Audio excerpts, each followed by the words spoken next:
people who struggle every day to do a difficult job well, and the needs of our public for a police force that they can have confidence in, that will serve and protect them. And we have real challenges now in confidence in our police officers around accountability for dealing with our most violent crimes. We talked about murder and shootings, 15% closure rate for murders and less than 10% for shootings. It doesn't give people confidence that the police take seriously the crimes in black and brown neighborhoods where so much of the violence takes place. Okay, now, Ms. Lightfoot, your response or rebuttal. You know, Derek, as you indicated, there's no secrets here about what needs to change. It was laid out 3 years ago in the Police Accountability Task Force, again in January of 2017 by the DOJ, and there's been a group of community-based organizations that are picking up those roadmaps to talk about it. Some of the things that are critically important: we can't allow disciplinary records to be destroyed. We have to allow for anonymous complaints. We can't force stop investigations if a complainant hasn't filed an affidavit, and we have to be able to use past disciplinary records to determine whether there's a pattern of conduct on the part of an officer. These are straightforward things that have to be part of your time, Ms. Lightfoot. Now we turn back to Brad for the next question. And piggybacking off of Mr. Blakely's question, this is a question for both of you. CBS 2 investigators exposed white CPD officer James A. Hunt. He went viral, caught on phone camera telling a young black man, quote, "I kill MFs." That's the sterilized version. Officer Hunt continually harassed the young black man on the day in question in 2018, eventually arresting him. The charges were tossed. He arrested him again on another occasion. The charges were tossed. Again, the officer proclaimed he killed MFs. And come to find out, Officer Hunt did shoot and kill a young black man. Shot him 10 times in 2014. His name was Deshaun Pittman. It took 8 months for COPA to complete its investigation into Hunt's I Kill MFs incident. To this day, today, Hunt is still on full-duty patrol. He ranks in the top 95th percentile and the top 99th percentile of officers when it comes to complaints and use of force. Ms. Lightfoot, as mayor, what would you do with Officer Hunt? I have serious questions for the superintendent why that officer wasn't stripped of his police powers and put in callback, and that disciplinary action charges should have been filed against him in front of the police board. That's what should happen. Ms. Preckwinkle, what would you do with Officer Hunt? I concur. This is action that has to be taken by a police superintendent. And let me just say, this is really troubling, and this is not an isolated incident. I wish it were. Jason Van Dyke was found guilty of murdering Laquan McDonald. This is the first officer in 50 years who was found guilty of murdering one of our residents. But we all know that he's not the first officer who was guilty of murdering one of our residents. So there's a real challenge in terms of accountability in our police department. This Officer Hunt is not the only bad actor who's gotten away with murder. And I think it's important to remember, too, that Jason Van Dyke, although he was convicted, got 81 months. 81 months. In the same year, in the same week, not year, in the same week that the murderer of Idea Pendleton got an 84-year sentence for her murder. So we have a white patrol officer who killed a black young man and a young black man who killed a black woman, and very different, very disparate sentences in the criminal justice system. And that's a challenge for all of us in terms of our faith in the justice in our justice system. Time is up, Ms. Preckwinkle. Just to be clear, Officer Hunt, who did shoot Deshaun Pittman 10 times, some of them in the back in 2014, was clear. It was deemed reasonable by IPRA, preceder of COPA. Thank you. Now we turn to Kim for a question to Ms. Lightfoot. Ms. Lightfoot, this is a question about procurement. Sure. Blacks make up approximately 30% of the city's population and only get 8% of the city's contracts, yet we discuss how economic development must come to the black community, but the city will not even give African Americans contracts. You worked in procurement under Mayor Daley. The numbers were dismal then as well. Will your administration finally be the one to commit to award city contracts to the black community that actually reflect the percentage of black people in the city? Well, I worked in the procurement department for 8 months to go in and specifically to clean up the corrupt minority and women-owned business enterprise system. So of course, I've said repeatedly, the city can immediately today do several things. Number one, the city procures approximately $2 billion every year in goods and services. It can break down those contracts into small enough pieces that black and minority and women and veterans-owned businesses can get those contracts on their own without having to go say mother may I to a larger prime. And of course, once we give those contracts, we need to pay them in a timely fashion, 60 or 90 or 120 days, which is typical, unfortunately, where the procurement department breaks the backs of small businesses. The other thing that the city can do immediately today is start asking some of these bigger companies the question around supplier diversity, which effectively means, what are you doing in your other contracting work to make sure that you're providing opportunities for women, minority, and veterans-owned businesses? The other thing that the city should be doing is using the pulpit of the mayor's office to give access to capital to these same kinds of businesses, because that's one of the biggest impediments for businesses to be able to grow and thrive. I also think that we ought to create incubator spaces in our neighborhoods and use professional services like lawyers, Ms. Lightfoot, your time. Ms. Preckwinkle, your rebuttal. I'm sorry, before we can, I'm going to go really quickly because the conversation went back to minority. And I was very clear with the terminology that I used. The economic instability of black communities, which everyone has unanimously decided is leading to all of the crime. Blacks receive 8% of city contracts. We are approximately 30% of the population. Will you commit to a specific focus on bringing up the contracts to the black community to match the percentage of blacks in Chicago? Yes, of course. Thank you. Okay, and now Ms. Preckwinkle, your response. Sure.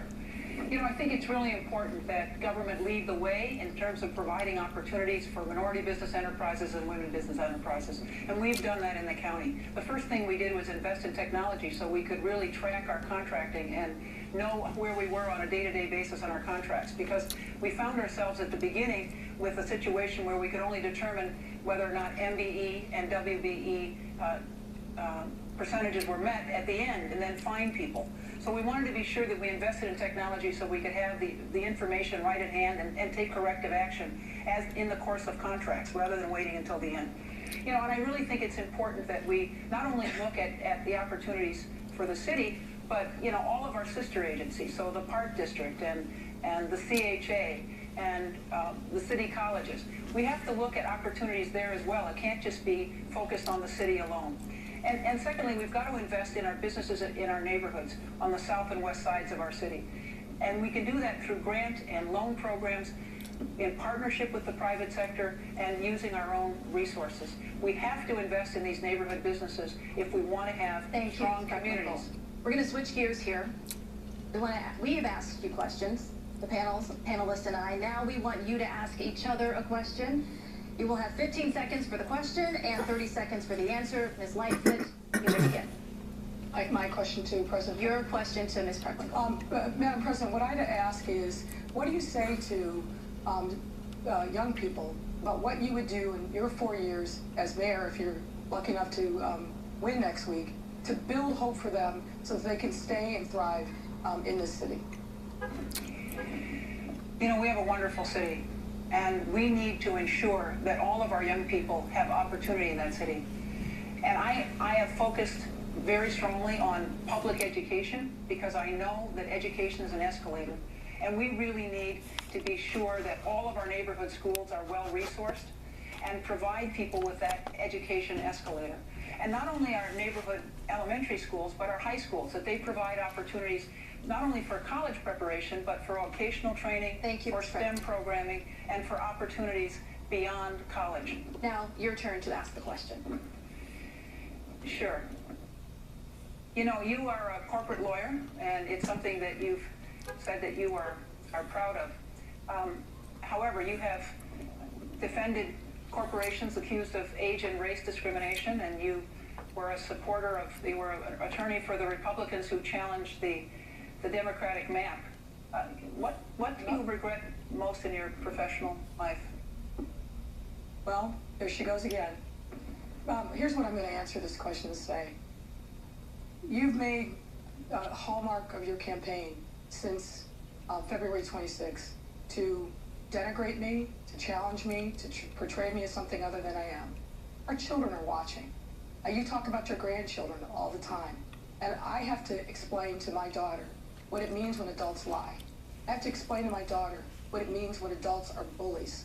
And I have to explain to my daughter what it means when an adult says something that's not true just to try to score political points.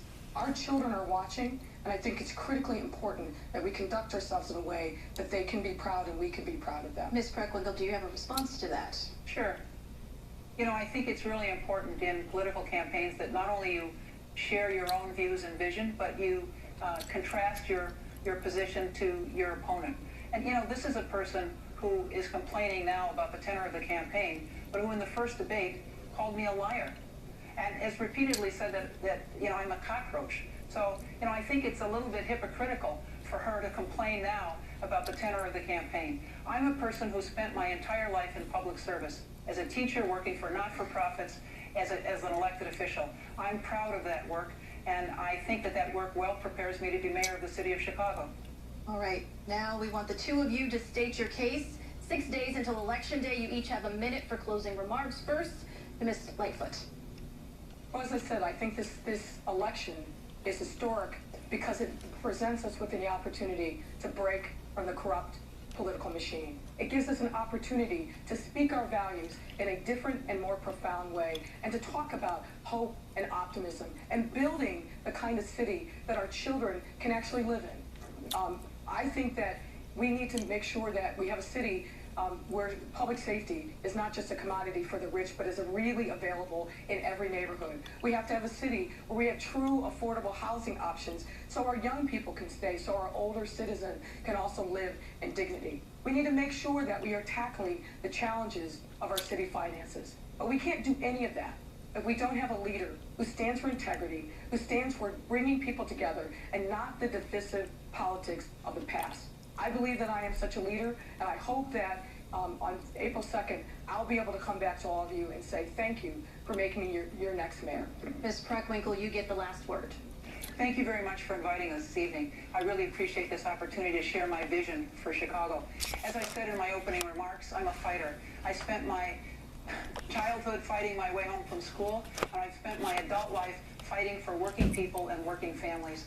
That's why I support a $15 an hour minimum wage, to be sure that people in our city are able to support themselves and their families. That's why I support loans and grants to our businesses so that they can create jobs in our neighborhoods.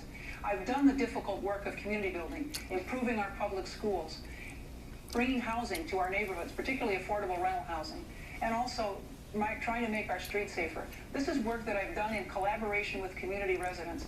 And that collaborative spirit is what I'll bring into the mayor's office. And that's different from what's happened in the city for the last several decades. Somebody focused on neighborhood development and bringing the concerns of neighborhood people into that office is really critical if we're going to have the city that we all love.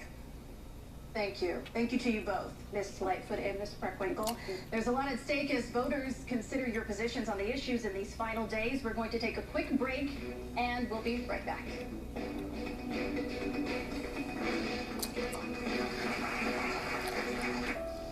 Why is Toni Preckwinkle launching an incorrect, full-blown attack against Lori Lightfoot? Getting tangled up in the corruption charge against Alderman Burke. Toni Preckwinkle is doing everything she can to distance herself from Ed Burke. There's a scandal in Toni Preckwinkle's office. Preckwinkle hired Brooks Dunn for a county job. Toni Preckwinkle deals with the growing backlash over Cook County's tax on sugary drinks.